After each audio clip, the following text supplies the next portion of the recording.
Son visage apparaît furtivement dans quelques plans d'un clip de rap publié sur internet en 2009. Omar Ismail Mostefai a été le premier terroriste à être identifié par les enquêteurs grâce à un doigt ramassé dans les décombres du Bataclan. Ses empreintes sont dans les fichiers. Il a été condamné à plusieurs reprises pour des faits de petite délinquance dans les années 2000. Bagarre ou outrage, sans jamais être incarcéré. L'un de ses anciens amis que nous avons pu rencontrer décrit ensuite une reprise en main fondée sur la religion. Il avait tout arrêté ses conneries de délinquance. Il était rentré dans la religion, mais dans la religion simple, on va dire. Dans la bonne religion. Ça veut dire qu'il s'est calmé, il buvait plus, il fumait plus.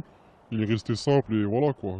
Fait-il de mauvaises rencontres? En 2010, il fait l'objet d'une fiche S pour radicalisation.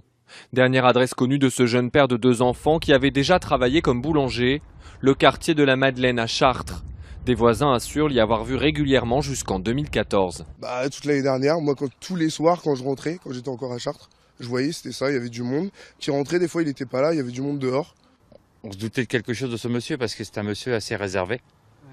Jamais bonjour, jamais au revoir, jamais bonsoir, rien quoi. Très fermé.